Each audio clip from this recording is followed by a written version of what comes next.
You may have noticed something recently, not as an event, not as a moment you could point to on a calendar, but more like a shift in how things register. The same surroundings, the same routines, yet they seem to arrive with a slightly different texture. Not better, not worse, just altered enough to be noticeable if you are paying attention. This isn't something that needs belief. It doesn't ask you to accept a claim or adopt a position. It's closer to an observation you might make while sitting quietly, when the noise settles and patterns become easier to notice. The question isn't what changed. The question is how you are noticing it. For a long time, most of what fills your attention comes from repetition. Familiar thoughts, familiar reactions, familiar interpretations of what is happening around you. Over time, those interpretations feel automatic, almost invisible. You don't consciously choose them, they simply occur. And because they occur so reliably, they feel like reality itself.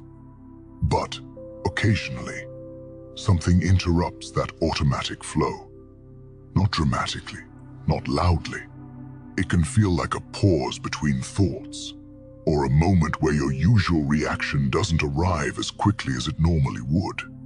In that pause, you may sense that what you are observing and the act of observing itself are not the same thing. This channel exists to explore that space calmly and without exaggeration. You are not being singled out. Nothing about this is exclusive or rare. In fact, what you're noticing is something most people experience at different points, often without language for it. It's not a sign of advancement or insight. It's simply part of how awareness naturally shifts as attention changes. Many people describe it indirectly. They say things feel off, or that time seems slightly different, or that conversations don't land the way they used to. Others notice they're less reactive than before, or that they observe their own thoughts with a bit more distance. These descriptions vary, but the underlying process is often the same. Attention is no longer fully absorbed in the content of experience. It's beginning to include the act of noticing itself.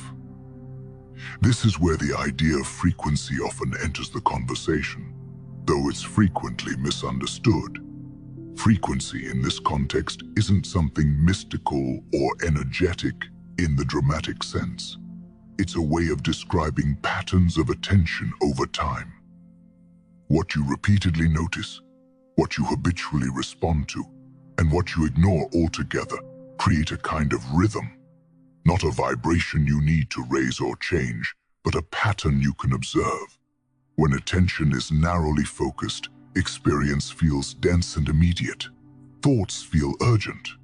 Reactions feel justified. Everything appears personal.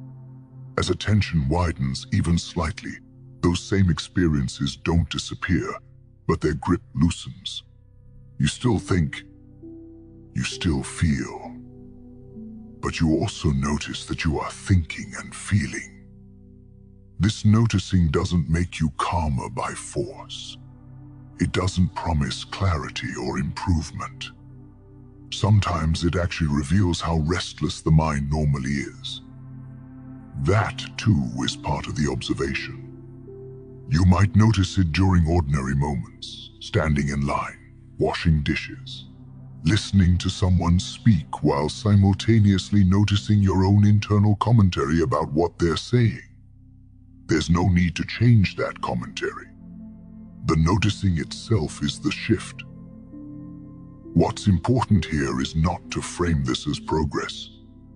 The mind is very quick to turn observation into identity. I am more aware now. I see things others don't. Those thoughts are just more content arising to be noticed. They don't need to be rejected, and they don't need to be believed. Awareness isn't something you possess. It's something that's already present, whether it's noticed or not. When people talk about a change being marked, it's often interpreted as an external event, a global shift, a hidden signal. But from an observational standpoint, what's being marked is usually internal and subtle. It's the moment attention becomes curious about itself. Not permanently, not consistently, just often enough to be recognized. This can feel unfamiliar, and unfamiliarity tends to trigger interpretation. The mind wants to know what it means, where it's going, and what it will lead to. Those questions are understandable. They're also optional. Consider how you learn to notice background noise. At first, it's just part of the environment. Then someone points it out, and suddenly you hear it clearly. The sound didn't appear. Your attention simply included it. Awareness works in much the same way. Nothing new is being added. Something that was already present is being noticed. You may observe that certain conversations feel repetitive, even when the topics change, or that emotional reactions follow predictable patterns once you see them clearly. You might catch yourself anticipating your own responses before they fully form. This isn't detachment, it's familiarity. Familiarity reduces urgency. As urgency fades, space appears. Not an empty space, but a functional one. A gap where observation can occur without immediately turning into reaction. This gap doesn't need to be widened or maintained. It comes and goes naturally. Many people try to hold on to it. That effort usually collapses it. Observation isn't something that can be stabilized through force. It's more like balance than control. You may also notice that language starts to feel less precise.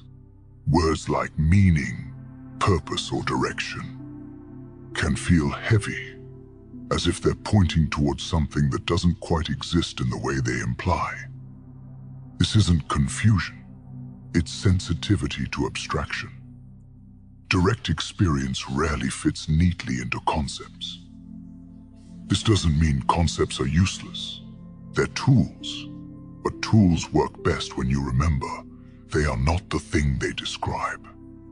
Frequency, awareness, observation. These are pointers, not destinations. As attention becomes less fixated on interpretation, ordinary moments may feel slightly more vivid or slightly more neutral. Both are common. Neither is permanent.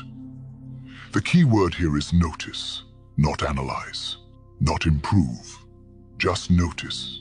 You might notice how often the mind narrates what is happening, how it assigns causes, motives, and future outcomes, almost automatically.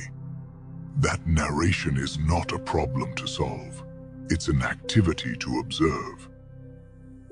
Over time, observation can feel less like something you do and more like something that happens, not because you've achieved a state, but because effort relaxes. This is where many people misinterpret the experience. They assume something must be done to sustain it. In reality, the opposite is usually true. Less interference allows clearer observation. You may also notice resistance to this simplicity. The mind often prefers complexity. Complexity feels productive. Simplicity can feel unproductive, even threatening, because it doesn't offer clear goals. But observation doesn't require goals. If you felt that something has but can't articulate what it is, that doesn't mean you're missing information. It may mean there's nothing to add. The experience itself is sufficient. This doesn't separate you from others. In fact, it often increases a sense of commonality. You see similar patterns in yourself and in those around you, not as flaws, but as habits. Habits of attention shape experience. This is not about becoming passive or disengaged. Action still happens. Decisions are still made. The difference is that they're seen more clearly as processes rather than declarations of identity. You might still feel uncertainty. Observation doesn't remove it. It simply allows uncertainty to exist without immediately turning it into a problem. That alone can feel like a change. If you find yourself returning to this channel, it's likely not because of answers. It's because of the tone, the pace, the absence of pressure to become something else. That's intentional. Observer frequency is not here to tell you what to believe or how to feel. It's here to provide language for experiences that are already occurring, quietly, in ordinary moments. You don't need to remember everything that's said here. You don't need to agree with it. If something resonates, it will do so naturally. If it doesn't, that's just another observation. As this video continues, you may notice periods where your attention drifts. That's normal. When it returns, nothing is lost. Observation resumes without effort.